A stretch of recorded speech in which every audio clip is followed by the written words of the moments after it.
Are you thinking of traveling around Southeast Asia or anywhere in the tropics for an extended period of time and you want to go as light as you possibly can? Then here is my ultra lightweight 7 kilo kit list that took me around Southeast Asia for 3 months last year. Let's go.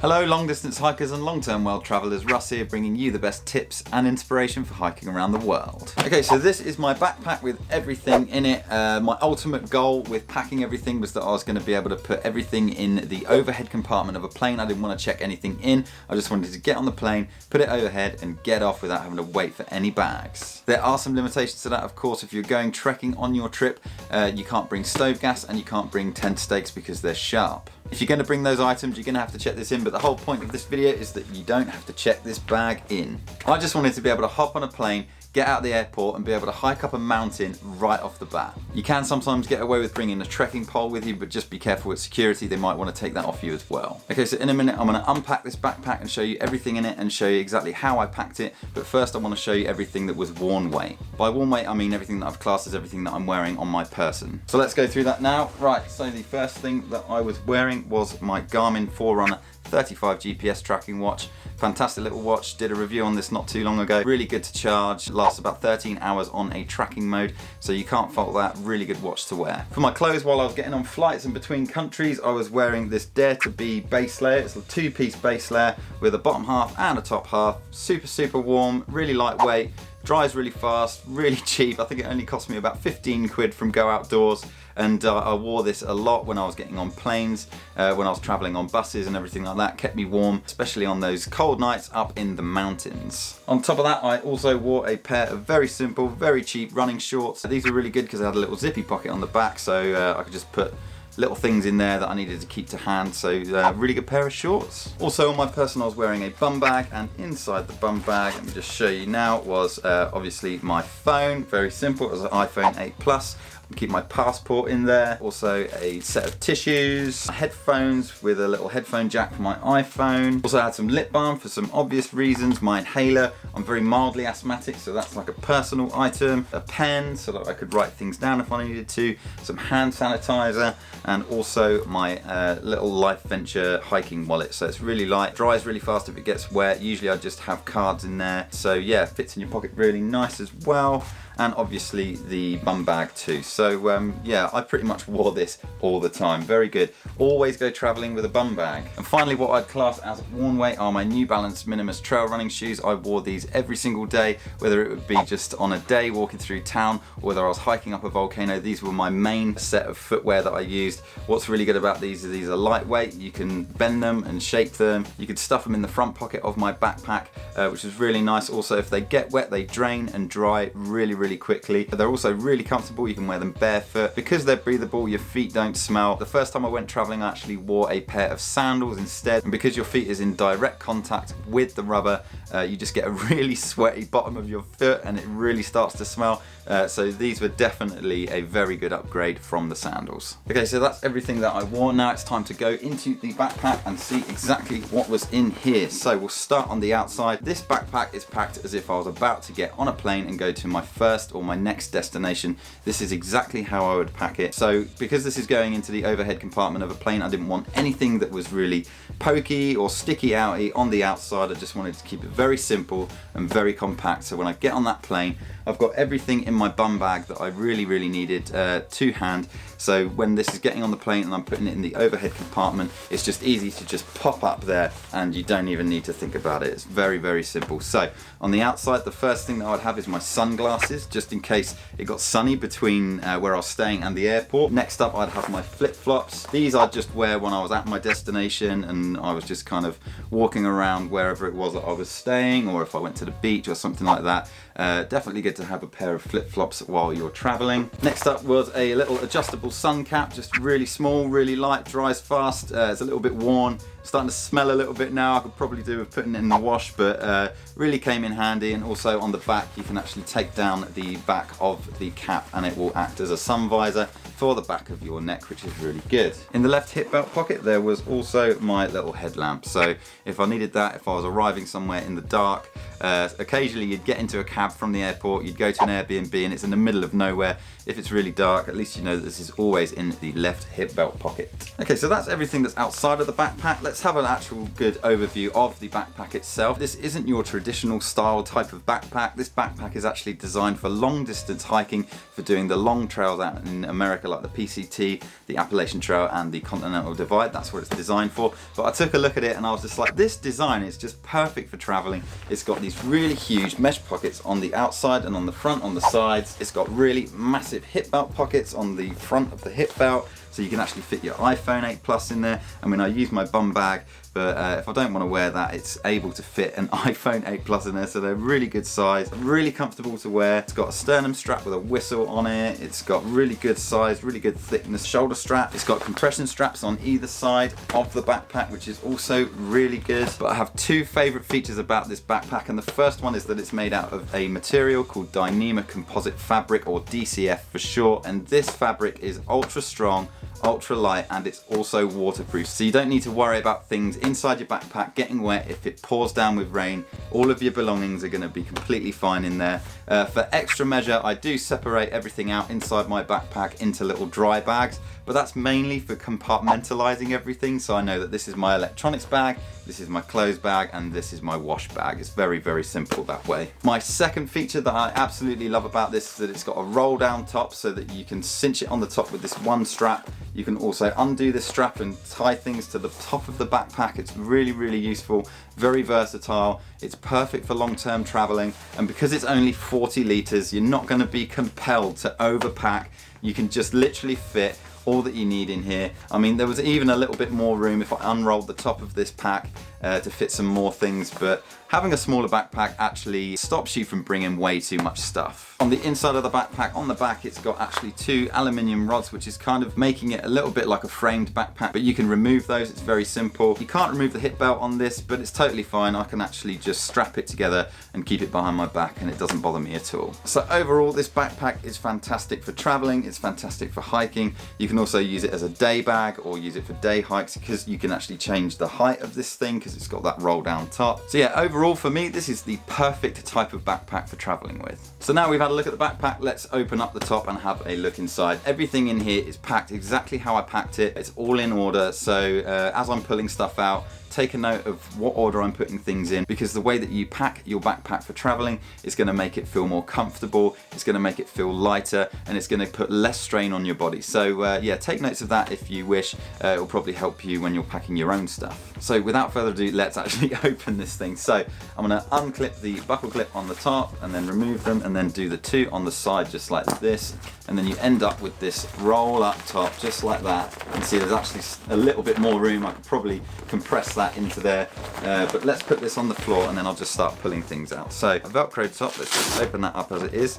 So the first thing that I have on me in my backpack is my down puffy jacket, because I want things at the top of the backpack that I'm most likely going to use first. The most likely items I'm going to use throughout the day are in my bum bag, so that doesn't matter. So if I get a little bit chilly, if I'm on the plane and I need an extra layer, I can just go into my backpack, pull this down puffy jacket out, and there it is. This is a Trespass down puffy jacket. It cost me 40 quid in a sale, down from 120. It's a very good lightweight jacket. Because it's made of down, it's going to keep you warm with much lighter weight, and you can also compress it down really, really small. If it was a synthetic jacket, you wouldn't be able to do that. Synthetic jackets are a bit better at keeping their warmth in humid conditions, but I always go for the down puffy because I can compress it down and really stuff it into my backpack. Okay, next up, this is where I keep my Joby Gorilla Pod. That's for my cameras. I just keep that to hand because it fits really well and bends onto the top of the backpack, so that's always there. Next up is my Patagonia men's torrent shell rain jacket. This is a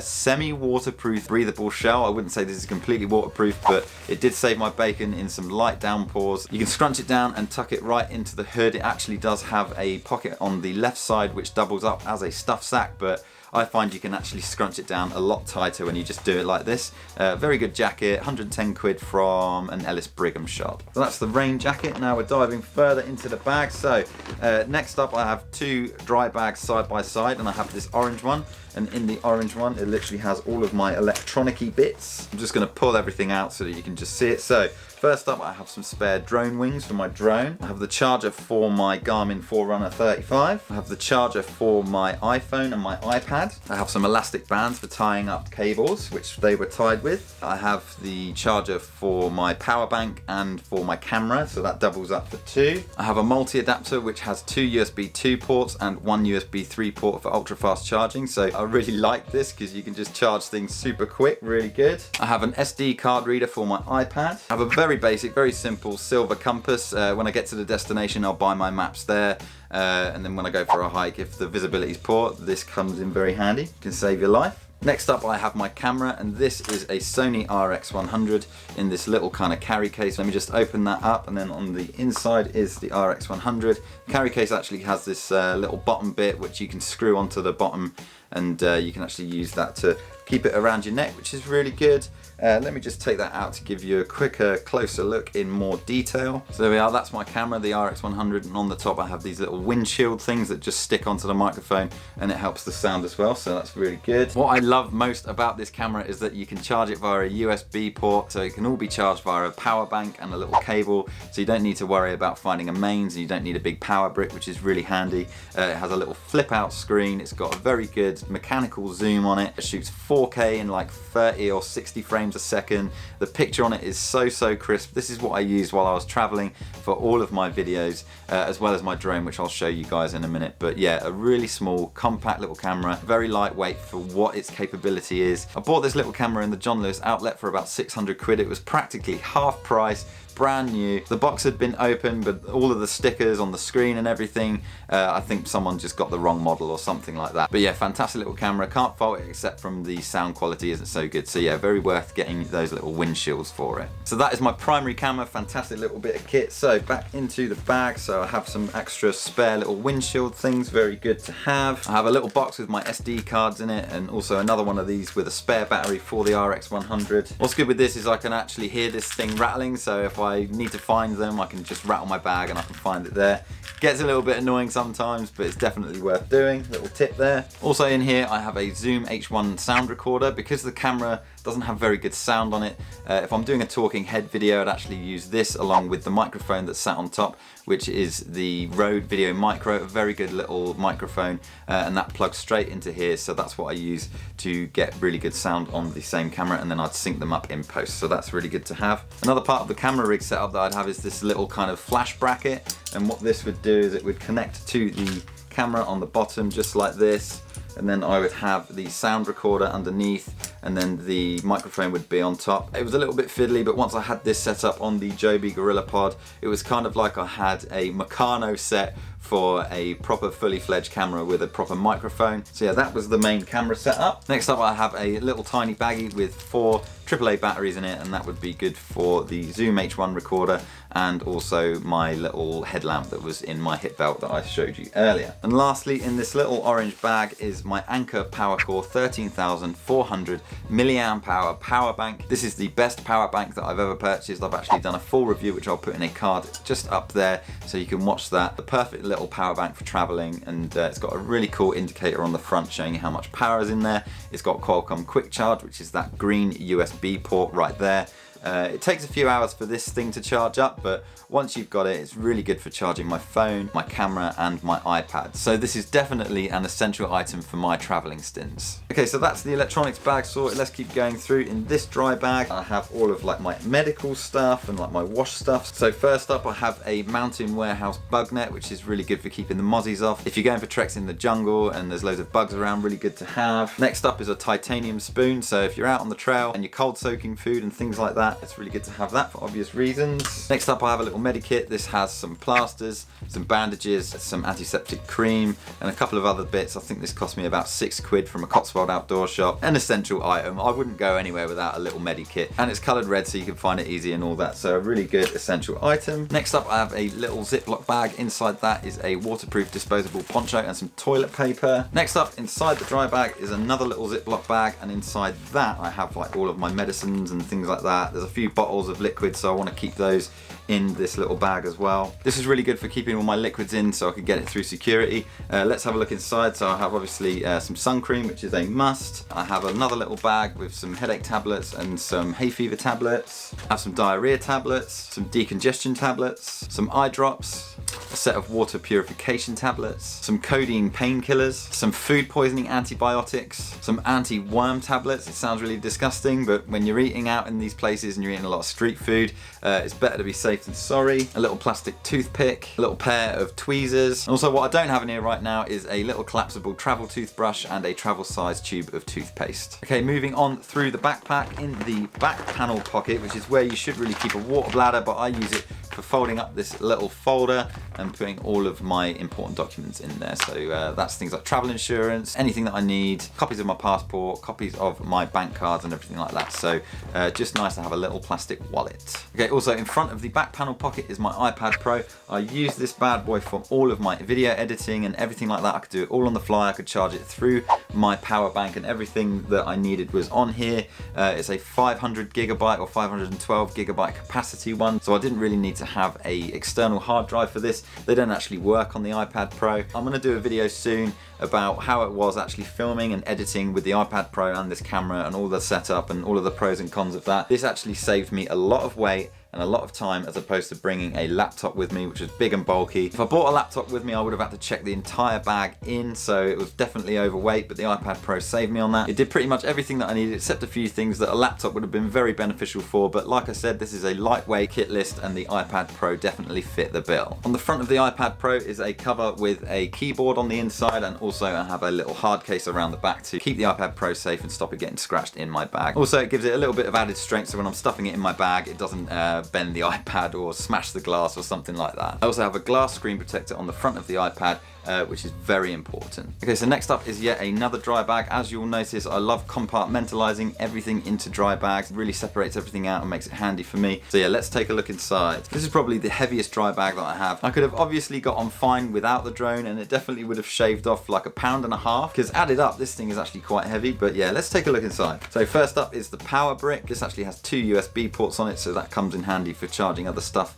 while this thing's charging. Next up is the controller, which is really small, really compact. The little joysticks actually come off and stick into the inside of the controller, which is really handy and makes it very good for traveling with. This is also chargeable via USB. Next up I have the multi-charger, which is really good for charging all the batteries in one go. It does charge them one at a time, but then at least they're all plugged in and you don't have to worry about them. Next up is the mains adapter. So this is the only gadget for all of my filming equipment that actually requires a mains adapter and a power brick, but for me it's definitely worth the wait. It adds a whole nother level to my videos, and I just really enjoy getting those shots from the air, so this is all worth the wait for me. Next up I have 2 spare intelligent flight batteries for the drone. These things weigh a ton for what they are, but I just need the spare batteries. And then lastly in this dry bag is the drone itself. I keep it in this little hard case, and you just unzip it.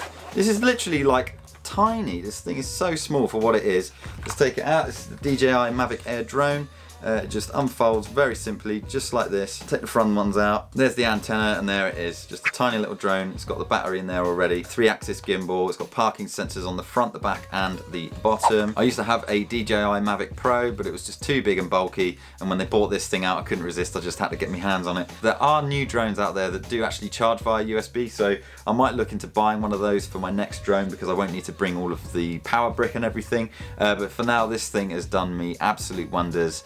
It's probably the best camera that I've ever bought. It's very rugged. You get about 20 to 25 minutes of flight time on this thing, and the camera on it is absolutely insane. So yeah, that's my drone. That's pretty much all of the camera stuff now. So let's carry on through the back. At the front of the backpack in the middle, I have my clothes bag. The trick with traveling light is to not bring too many clothes. This is literally everything that I wore apart from my base layer and everything that I wore on the plane. So yeah, let's dive into the clothes bag. The first thing in my clothes bag is a sarong. This thing doubles up as a towel, and also you can wear this in religious places, so it's double use. and it dries really fast as well. So definitely use a sarong instead of a towel. I had 2 t-shirts and that was it. When I was wearing one, the other one was drying after being washed. When that was dry, I'd then wash this one in the sink. I'd just use soap. Just keep things absolutely dead simple. You really don't need that many clothes when you're traveling around Southeast Asia or any part of the tropics. It's very warm, and if you need to dry clothes, you just hang them out and they're dry in minutes. So yeah, 2 t-shirts and that is it. Next up is a spare set of underwear. For obvious reasons, I'd wash and dry these in the same way as my t-shirts. So yeah, keeping things simple. A very important item of clothing for me, because I like to go hiking, is a woven polyester hiking shirt.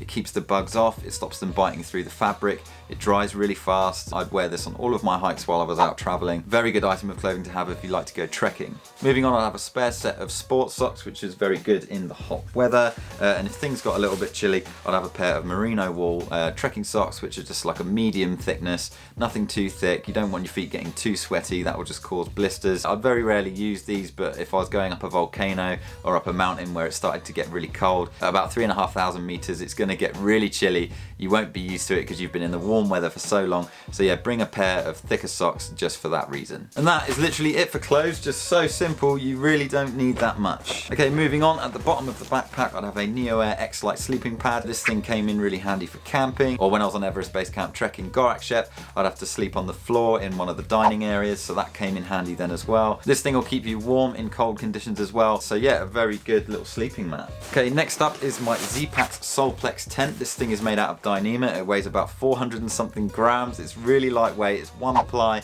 The issue with that is it does get a fair bit of condensation, but I'm willing to put up with that for the reduction in weight. This thing also packs down so small and fits in this bag so well. It comes in this neat little dry bag, sets up with 2 poles. I haven't done a full gear review of this yet, but when I do, I'll put a link up here in the corner so you can check that out. So yeah, that's my tent. Now the only issue, like I said before, is you can't bring tent stakes onto the plane. So when you get to your destination, have a really good hunt around for some tent stakes. I did have an issue where I couldn't find the tent stakes in Bali. It was very difficult, so I had to get some made. Because we want this kit list to fit in the overhead of a plane, you won't be able to take tent stakes. So when you get to the airport, in most international airports in these countries, there will be a trekking shop where you can find tent stakes. So yeah, a little bit of a compromise, but definitely worth it so you don't have to check a bag in. Okay, last but not least, at the very bottom of the backpack, I have this Hyperlite Mountain Gear Dyneema pod. It's specifically designed to fit into the bottom of this backpack. And in this Dyneema pod, I have my 30-degree down sleeping quilt by Katabatic Gear. It's a really good sleeping quilt, very comfortable. Yes, it's down, so you have to kind of maintain this thing. And in the humid conditions, you have to be very careful about whether you're getting moisture in there. So every day what I'd do is I'd hang this out to dry and just hang it out in the sun, and the whole thing would just puff up, and it was great. So a little bit of maintenance involved, but this thing is so light and so comfortable and so good. I really couldn't resist bringing this sleeping quilt with me on my travels. And because it's made of down, it scrunches up really well and fits into the bottom of the backpack. So yeah, ultralight, very durable, very compact, very comfortable. Definitely the best sleeping quilt I've ever bought. Okay everybody, that is it. This bag is now empty. That is everything in my 7-kilo kit list. It's really small, really light, very good for fitting in the overhead compartment of a plane, so you don't have to check everything in. I will give you guys a top tip though, and that is definitely to leave these items at home. You just will not need them, and they'll save you so much weight. Okay, the first items that you will need to leave at home are deodorant and perfume. You just will not need them. They'll attract mosquitoes to you. When you're washing, just use a very plain bar of soap. That's all you're going to need. It will save weight and it will make things a lot simpler for you. The next things that I would leave at home are electric shavers and electric toothbrushes. They're just another thing to charge. They add a lot of weight. If you need to shave, just buy a little normal razor and do a wet shave. Your beard will grow back if you really want it, or keep it trimmed with some scissors. In terms of the toothbrush, just bring a little foldable travel one. What a lot of people do is they actually snap the handle off of a normal toothbrush to save weight and to save space. Okay, and the next thing that you should definitely leave at home is extra clothes. If you're going to the tropics, like I said earlier, you will not need that many clothes. If you do need more clothes, when you get to your destination, you'll be able to buy the clothes there. Just don't worry, just bring the minimum amount of clothes that you're gonna need. Another thing to leave at home would definitely be the Bluetooth speakers. I mean, do you really need it? Just bring what you need. I bought a Bluetooth speaker with me the first time I went traveling, and I think I used it once on a beach. And to be honest, I think people using Bluetooth speakers on beaches and things like that, it's just annoying. Like, if you're gonna listen to some music, just stick your headphones in. It's totally fine like that. And the last thing that you should leave at home definitely is a digital SLR camera. These cameras are big and bulky. The photos are good, but you have to really know how to use one.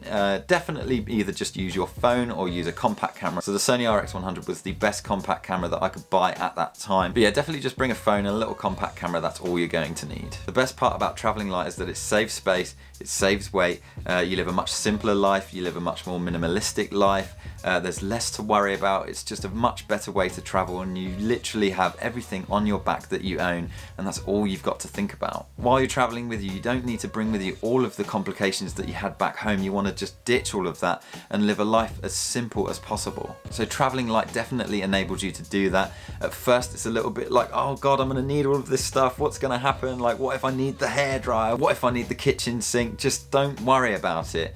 Enjoy your travels. The stuff that you have on your back shouldn't be one of your biggest concerns. Your biggest concern is about exploring, having fun, and forgetting about all of the complicated stuff that you left back at home. All of the gear that I've featured in this video can actually be found in the description below, so do go check that out. Okay everybody, thank you very much for watching this video. If you liked it, then hit that thumbs up. Be sure to watch either of the videos to my side here. Also, if you haven't already, do consider subscribing for more videos just like this one, and I'll see you guys in the next one.